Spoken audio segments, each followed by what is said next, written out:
What's up, guys? So I have started and stopped this video pretty much all day, and it is 4 o'clock in the afternoon. I am feeling super anxious about this video in particularly, about feeling like I don't really know what I'm talking about. If you know anything about imposter syndrome, definitely feeling it today.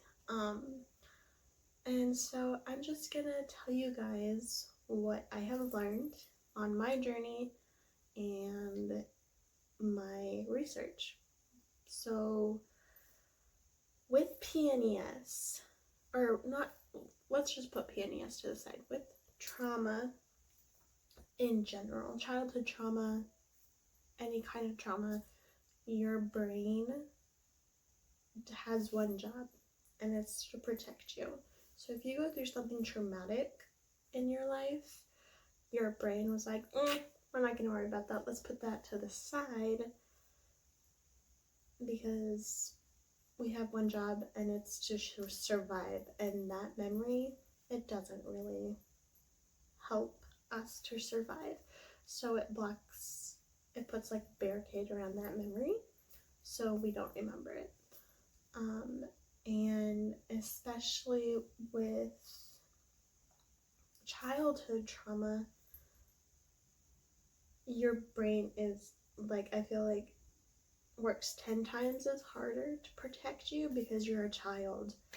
So you can go your whole childhood or your whole teenage years without remembering something, and then you go to therapy and you start digging up all of this stuff, and you start digging all this stuff, and pieces and parts of memories start boiling to the surface, and that's when you start remembering things that your brain was trying to protect you from.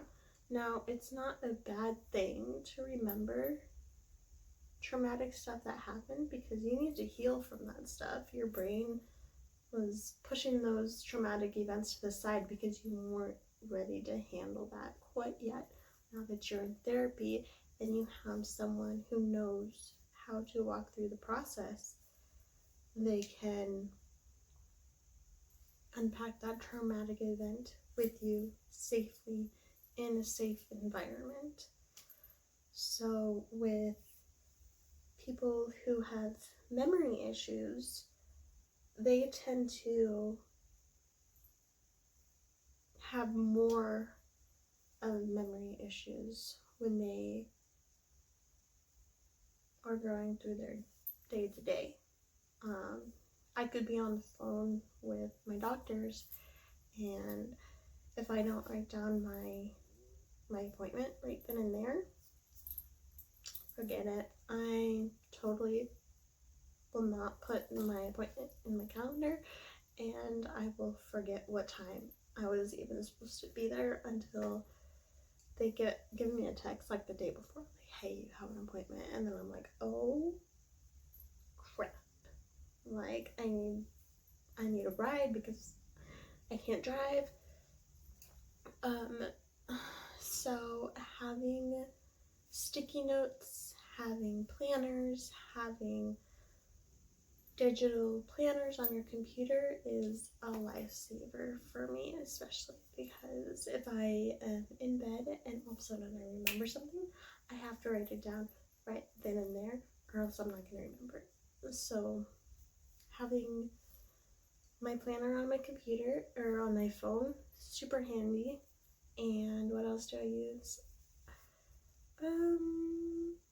Alarms. I have tons and tons of alarms in my phone to remember to take my meds, to get water, because I have a one-track mind, and if I am head down in creating content, I don't remember to eat,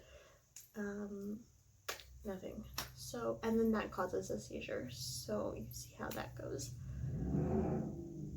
That was a scary car.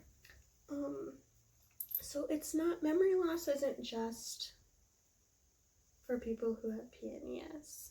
It's more of a issue with people who are diagnosed with PNES, but memory loss comes in all forms and interacts with people who have just gone through childhood trauma. And it honestly doesn't have to be childhood trauma. It can be, I got into a car accident and my brain didn't want me to remember the car accident.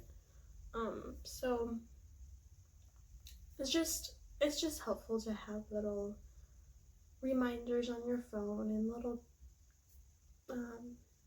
notepads and everything to just keep you on track and prepared for anything that comes up.